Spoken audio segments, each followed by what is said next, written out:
బులెటిన్లో breaking news చూస్తున్నాం. విజయవాడలో ముఖ్యమంత్రి జగన్మోహన్ రెడ్డిపై రాయితో దాడి చేసిన నిందితుడిని పోలీసులు గుర్తించినట్లు తెలుస్తోంది. స్థానికులు తీసిన వీడియో ఆధారంగా అనుమానితులను గుర్తించారు. 5గురిని అదుపులోకి తీసుకున్నారు. వారిలో ఒకరు సీఎంపై రాయిని విసిరినట్టుగా గుర్తించారు. అతన్ని అజిత్ సింగ్ నగర్లోని వడ్డెర కాలనీకి చెందిన యువకుడిగా గుర్తించారు. దాడి వెనుక కారణాలపై పోలీసులు ప్రశ్నిస్తున్నారు.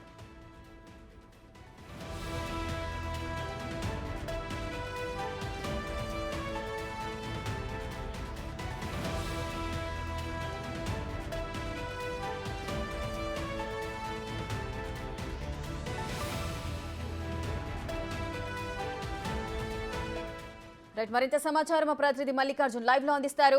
మల్లికార్జున్, సీఎం జగన్ పై దాడి వేసిన యువకుడిని పోలీసులు గుర్తించినట్లుగా తెలుస్తోంది. అతనికి సంబంధించిన వివరాలేంటి? ఈ కేసు ఏ విధంగా ఉండబోతోంది?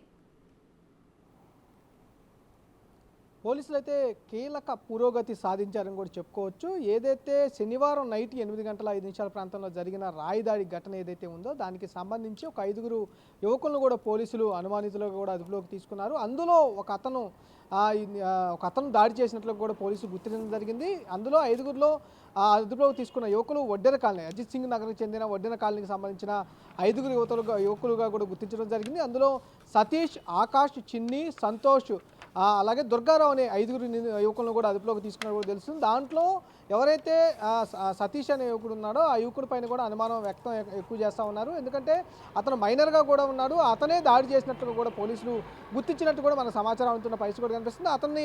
అతనిపై కూడా ప్రశ్నల వర్షాన్ని పోలీసులు అయితే కురిపిస్తున్న పరిస్థితి కూడా కనిపిస్తుంది. సిసిఎస్ పోలీసులు అదుపులో ఉన్నట్లు కూడా మనకు తెలుస్తున్న పరిస్థితి కూడా కనిపిస్తూ ఉంది. ఎందుకు చేయాల్సి వచ్చింది, కారణాలంటే ఆయనపైన కూడా ప్రశ్నలు పోలీసులు సంధిస్తున్న పరిస్థితి కూడా కనిపిస్తూ ఉంది. ఇది దాదాపుగా 4 రోజుల తర్వాత కీలక పురోగతి పోలీసులు సాధించారని కూడా చెప్పుకోవచ్చు. దానికి సంబంధించి 5గురు యువకులు, ఎందుకంటే ఎక్కడి నుంచి అయితే సంబంధించి రాయి వచ్చిందని ప్రాంతం ఉందో ఆ ప్రాంతానికి సంబంధించి ఎవరైతే వీడియోలు ఆ ప్రాంతంలో చిత్రీకరించారు, అంటే వివేకానంద స్కూల్ దగ్గర నుంచి గంగానమ్మ గుడి మధ్య ప్రాంతంలోని రాయి ఘటన జరిగిందనే ప్రాంతం పైన కూడా పోలీసులు గుర్తించడం జరిగింది. ఈ ప్రాంతంలో కూడా ఎవరైతే వీడియోలు దాదాపుగా 50 వీడియోలకు పైగా కూడా స్థానికులు తీసిన వీడియోలను పోలీసులు ఆ దగ్గర ఉన్న పోలీసులు మొత్తం కూడా విచారించడం జరిగింది. ఇప్పటికీ 8 బృందాల పోలీసులు కూడా ఈ విచారణకు కొనసాగిస్తున్న పరిస్థితి కూడా కనిపిస్తూ ఉంది. అలాగే నిన్న మధ్యాహ్నం నుంచి కూడా పోలీసులు నగదు బహుమతి కూడా ప్రకటించడం జరిగింది. ఈ నేపథ్యంలోనే ఆ వీడియోలు అన్నింటిని కూడా వాళ్ళు దాదాపుగా 50 పైగా స్థానికులు తీసిన వీడియోలను వాళ్ళు చూడటం జరిగింది. దీనికి సంబంధించిన ఎవరైతే యువకులు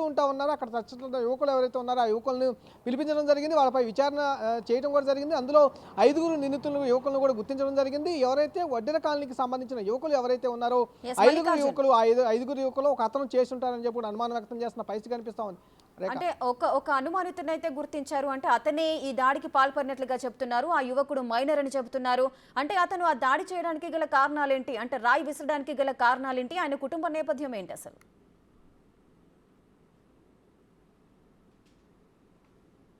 కుటుంబ నేపథ్యం కానీ దాడి చేయగలసిన కారణాలు ఏంటనేది పోలీసులు అయితే ఇప్పటి వరకు బయటికి వెల్లడించలేదు. ఎందుకంటే యువకుడు మైనర్ కావటం ఒక కారణం అయితే అనుమానితుడిగానే అతన్ని అదుపులోకి తీసుకోవడం జరిగింది. ఏదైతే స్థానికులు తీస్తున్న వీడియోలు ఏవైతే ఉన్నాయో, ముందుగా దాడి జరిగిన రాత్రి ఒక వీడియో బయటికి రావడం జరిగింది. రాయి ఫోర్స్ నుంచి కింద నుంచి రాయి ఫోర్స్గా జగన్మోహన్ రెడ్డికి తగలటం జరిగింది. తర్వాత వెల్లంపల్లి శ్రీనివాసరావు తగలటం జరిగింది. ఈ వీడియో బేస్ చేసుకొని కూడా ఇప్పటివరకు విచారణ అయితే కొనసాగించారు.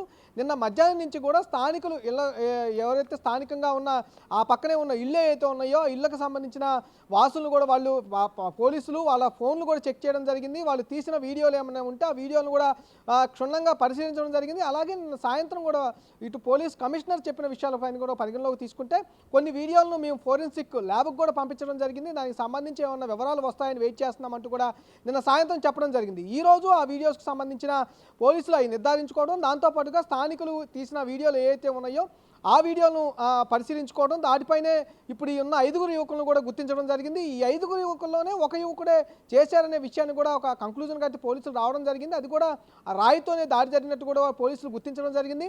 అది కూడా దాదాపుగా అరచేతిలో పట్టే రాయిని విసిరినట్టుగా కూడా పోలీసులు గుర్తిస్తున్న పరిస్థితి కూడా కనిపిస్తూ ఉంది. ఇటు వైసీపీ నేతలు విమర్శిస్తున్న నేపథ్యంలో ఏదైతే ఎయిర్ గన్ కావచ్చు, అలాగే క్యాట్ బాల్ కావచ్చు, ఎన్నిటిని కాదంటూ కూడా వాళ్ళు చేత్తోనే విసిరారనేది కంక్లూజన్గా అయితే రావడం జరిగింది. ఇప్పుడు కొద్దిసేపటి క్రితం ఒక కీలక పరిణామం చోటు చేసుకుందని చెప్పుకోవచ్చు. పురోగతి కూడా సాధించారని కూడా చెప్పుకోవచ్చు. ఎవరైతే అనుమానితులుగా అంటే నిన్నటి వరకు దానికి సంబంధించి 4 రౌడీ షీట్లను కూడా అదుపులోకి తీసుకోవడం జరిగింది. వారిపై కూడా తమదైన శైలిలో విచారణ కూడా కొనసాగుతున్న నేపథ్యంలో ఇప్పుడు మరొక 5 యువకులను కూడా అదుపులోకి తీసుకోవడం జరిగింది.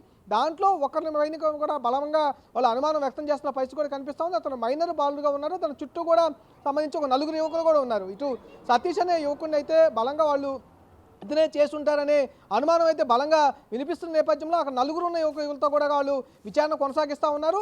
సతీష్ చేశాడని చెప్పి అనుమానం అయితే బలంగా వినిపిస్తున్న నేపథ్యంలో అతను సంబంధించిన ప్రశ్నల వర్షం అయితే అతనికై కురిపిస్తున్న పరిస్థితి కూడా కనిపిస్తూ ఉంది. ఎందుకు చేయాల్సి వచ్చింది, ఏంటి కారణం, ప్రధాన కారణాలు ఏంటి అని తెలుసుకునే పనిలో అయితే పోలీసులు నిమగ్నమే ఉన్నారు. రేఖ మల్లికార్జున అయితే సతీష్ అనే ఆ అనుమానితుడు మిగిలిన ఆ 3 కూడా అనుమానితులు ఉన్నారు కదా, సో వీళ్ళంతా కూడా అంటే వీళ్ళంతా స్నేహితులా, అసలు వీరికి మధ్యలో ఏమైనా సంబంధాలు ఉన్నాయా?